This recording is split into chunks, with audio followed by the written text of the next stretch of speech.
Hi, welcome to my folder video for EDFX420. Let's get started. So at the start, we've got my checklist, just to make sure I was on top of everything. Got all of my information here, so my record, my consent forms for my observation children, insurance form, fitness to teach guidelines, emergency contact form, professional experience interim form, and my final report, professional conduct, induction form, my situational analysis. Okay, so first we'll start off with the administration, centre organisational procedures. So we've got our my centre philosophy here, and their strategic plan, and then list of policies. There's 66. These are all available in the staff room for anyone to read. So I just printed off this one, the child safe environment policy, because I thought it was important to have to read over. This is the centre iPad that they use. This is a requirement of the centre to sign the children in and out. So next is a variety of resources that are given to the parents when they're enrolling their child in the centre. So we've got the waitlist form. We've got all the information that needs to go for the child, so parents' information and the child's details. We've got emergency contact details here, and then the health needs and the developmental information of the child. Authorised nominees, so other people that can come pick up the child. Authorisation for educators to have contact details shown for the rest of the centre. Sunscreen application. Authorised nominees, so other people that can come pick up the child. This one was actually for just more information. I was getting ahead of myself, more information about the child. And then this one was the authorised nominees. This one is for the consent for medical treatment of the child, so having ambulance called and then having a medical professional be able to provide treatment for the child. And then sunscreen, administer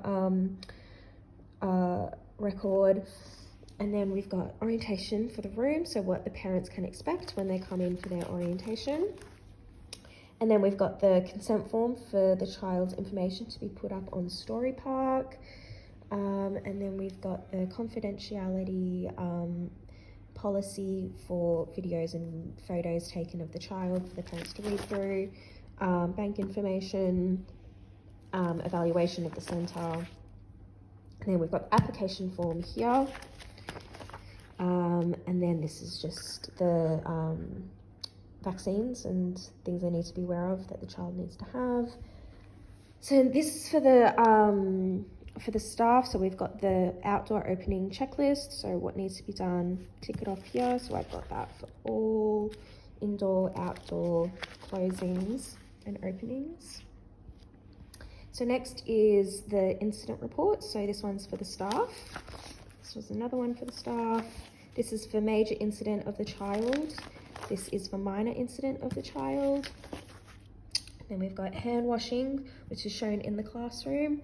And then this is the evacuation drill schedule, so that the staff know when the drills are going to happen and who is running them. Cleaning guidelines shown in the classroom.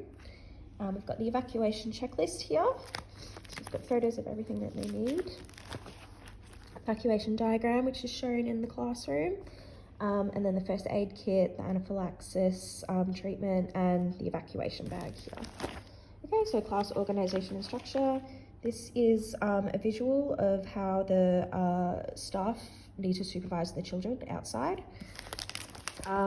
This is just a diagram that I made of my room, and then the outdoor area, a visual of what the children need to do when they come in. Sunscreen visuals as well. So these are the programs. So this one's for the platypus room. You've got their curriculum, what they're learning through that period of time, daily routine, housekeeping, and then for the other group, the koala group, and their program, what they're learning, their curriculum. Just another diagram of the outdoor area.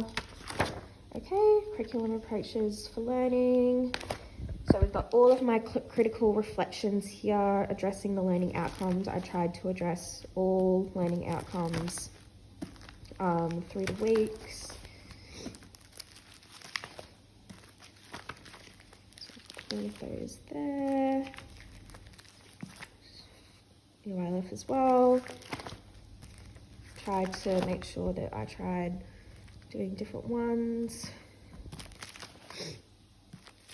Okay, so next we've just got some information about documentation of children that I read through. This is the planning cycle they use. Okay, so here we've got the observations of the children. So I've got all their summaries at the front and then their observations behind them. So I'll give you an example. This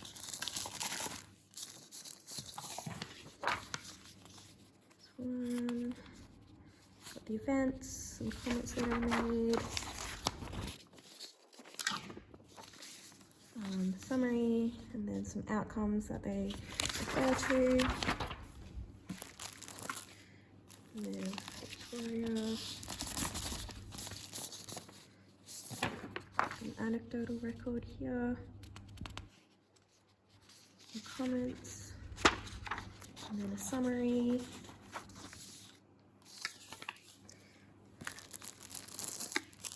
And then one for Johnny. A running record here, so record of what happened. Oh, this one's for Mackenzie, it was in the wrong one. This one's from Mackenzie. And then a summary of what she learnt. And then for Johnny,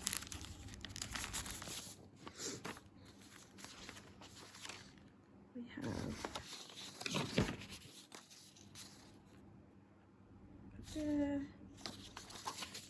where I left outcomes, the main interests and what's next, and one for Nina,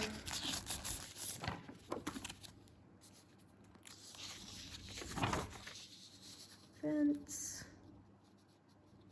the comments that I made and an analysis, and then done for Mackenzie, and then one for Molly. Some observations, listing the outcomes.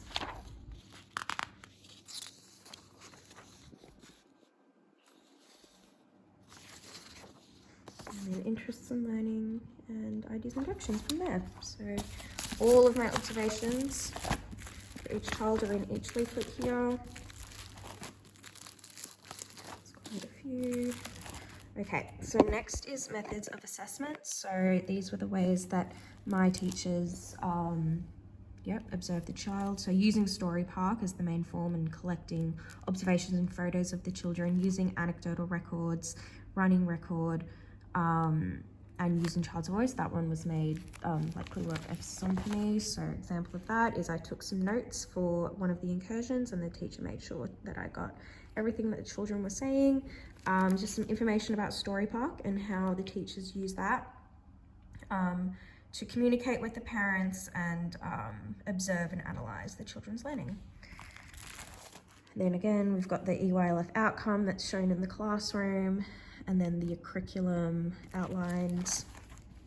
These are the floor books that we use, so it's got all activities and experiences the children have, children's voice there, so capturing that. Next is my learning experiences. So this is an example of one, linking to the framework, linking to the curriculum, linking to the philosophy, making sure that my experiences linked to the children's observations, each child's observations, but also linking to like the whole group and making sure all children are able to participate as well, because I planned for everyone too. So teaching strategies, what I used, NQS areas, evaluation, where I can go from there, and a photo. So I've got all of those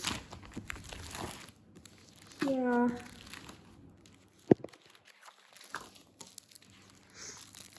Link to everything. Okay, so these are my daily plans. So it just made sense for me to have a timeline, although I know everything is flexible. And then intentional teaching strategies and EYLF and QS. I tried to make sure that I followed the centre's daily routine as well, as closely as I could.